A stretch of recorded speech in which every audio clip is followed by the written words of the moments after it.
Hey guys, Level Cap here, and welcome to Devlog number 10 for a space game that my friend Rich and I are building along with collaboration from some very cool community members. We're about 2 months, 1 week-ish into building out this space game, and right now I'm flying a brand new ship. This is our military cargo transport designed by our community member Milkman, and I am slowly building this thing into a good, flyable, polished state. It's not totally there yet, but this is the first time we can fly the ship around and sort of have a visualization for what a cargo payload will look like. Now, if you've been watching the other devlogs, you'll notice that this ship is a bit slower, more sluggish than the other ones out there. Obviously, that is by intention. This is a fairly large, I would say medium-sized cargo ship. There might be ones a little bit bigger than this, but if it needs to excel, we do have 3 fairly decent-sized engines on the back of this thing.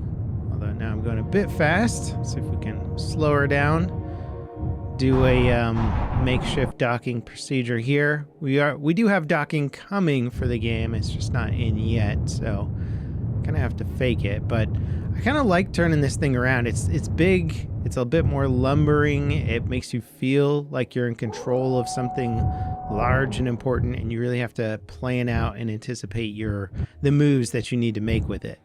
You can still see these sort of skeleton mesh in front of me there. That's sort of what it looks like without cargo on board. And then in theory, we would offload and unload new cargo here, do some trading and stuff like that, if that's the gameplay route that you're taking with the game. Now, this became one of the first ships that I wanted to get into the game beyond the first 2 because it's going to be part of the mission I have in mind. It is a military transport, which means if I spawn in this ship here, its CWIS, its point defense Gatling turrets, will engage incoming missiles. It's got 4 of them, so it's not necessarily a sitting duck when it comes to combat. It is just a large, fairly sluggish target. So while it's not really designed for combat, its defense systems should prevent most small craft from taking it out. And I really do need to replace the Gatling turret sounds pretty soon. It's definitely on my to-do list. The ship also comes with 2 missile pods we kind of bolted onto the side there for some more offensive actions. So not only can it defend itself, but it's got some extra deterrence for ships trying to get a little too close to, say, some valuable cargo. When pursuing the shipping gameplay loops, I really do like the idea of cargo ships getting attacked by pirates and most of them needing some sort of defensive system. I think that'll just add to some of the excitement of shipping long hauls or taking dangerous routes, or maybe cutting your ship time in half by cutting across some asteroid field that's not patrolled or something.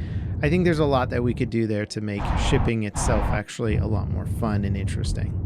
Now, a nice quality of life update that Rich built out this week is the ability to spawn in as whatever ship I want. Basically, the game's using some data tables here, and we have a little function now where it knows to get the correct data tables depending on the ship name I type in. So I type in patrol ship, hit compile, go start a game, and here I am. I'm the little patrol ship, our little first ship that I designed. This thing is fast. It's fun switching between the big cargo ship and then our little patrol ship here. Let's scoop up some cargo. I haven't done that with this ship yet.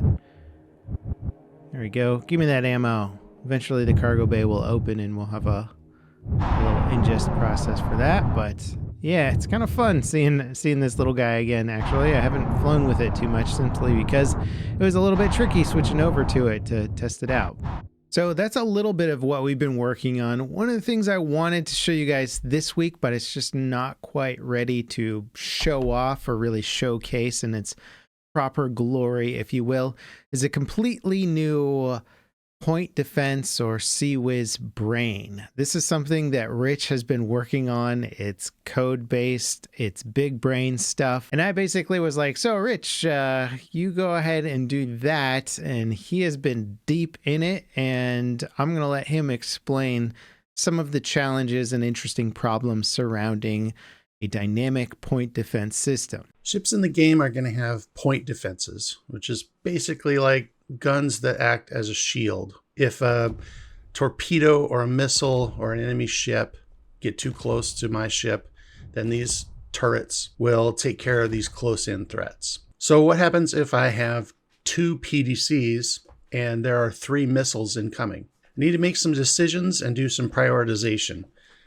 We want to hit the nearest targets first. We usually don't want 2 turrets attacking the same target. If there's only 1 target, it's okay for 2 turrets to shoot at it to get it done more quickly.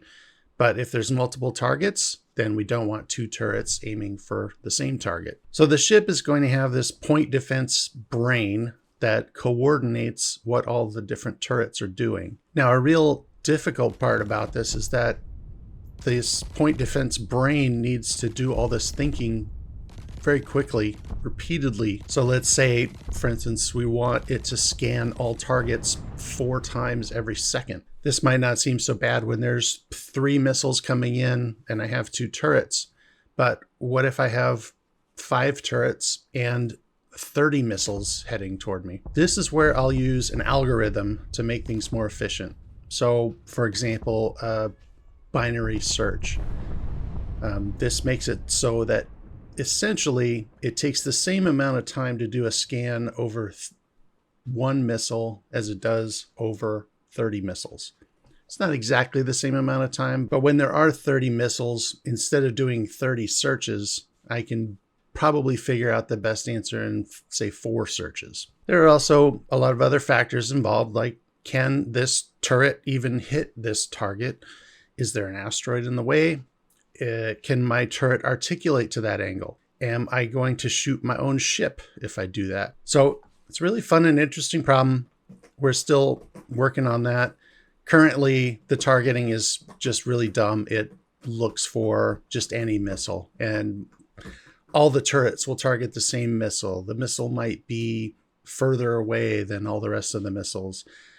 It works because it's fast, but it's obviously not ideal. We want this system to be predictable, so it uses only the ammo it needs. And we want to be able to balance the gameplay by having these predictable weapon systems.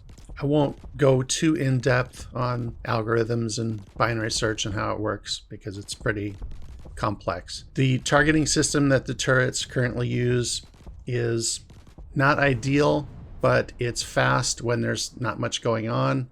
So it's okay for testing and rapid development. But it breaks down pretty quickly when you're fighting against 3 ships all lobbing missiles at you. So it's definitely not what we want for our gameplay. What I personally find so interesting about this challenge is that you've probably seen similar systems like this in many games you've played. But when you actually dive into the rules that govern a system like this, it gets very complicated very quickly, and that all has to be accounted for. It has to be written efficiently. It can't take up too many CPU cycles. So it's kind of cool getting into it, but it's neat being able to sort of observe just how complex even a seemingly simple system can be. And speaking of seemingly simple being actually way more complex, let's talk about fog. Now you might notice that the fog shader is looking a bit different. I'm building out a custom fog shader right now with basically Uriah showing me how to do it. I'll link Uriah's channel again in the video description.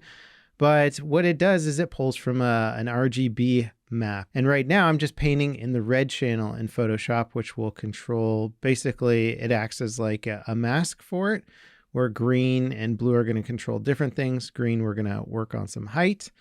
But basically I can come in here and put in some little splotches. This probably isn't going to be my final fog brush, but I'm finding that something with a little bit of a harsher edge gives a nicer look in general, but I'm going to tweak this a bit once we get our green channel working more. Then all I got to do is export this image. I'll replace the current one that we have. And if I go ahead and just re-import it back into the game over here, you'll notice the fog updates. So it's using a new red alpha channel essentially on the fog. Looks a little funky because we don't have the right setups for the height yet. And I gave the fog some different height parameters, but ultimately it's going to allow me to paint in the fog the way I want in a level, which is the kind of control that I think this game is going to need for creating more bespoke, more unique looking environments. Now, I also spent some time making some big sort of workflow and optimization changes to the game. We're sort of building up some technical debt, and I need to get on top of that ASAP. And one of the cool tricks that Uriah showed me how to do was basically pull a normal map from a material's albedo. And you can do it by using the red channel. The albedo is just the color channel, essentially. So if you break that down into the red channel, that can often make a decent normal map without having to load in another normal texture. Essentially an inexpensive way of telling a material how light should bounce off of it without having to use multiple textures to tell the engine what to do. And so if you watch this light texture here, you can see it getting more diffuse and then more sharp on the yellow and then more diffuse on the red.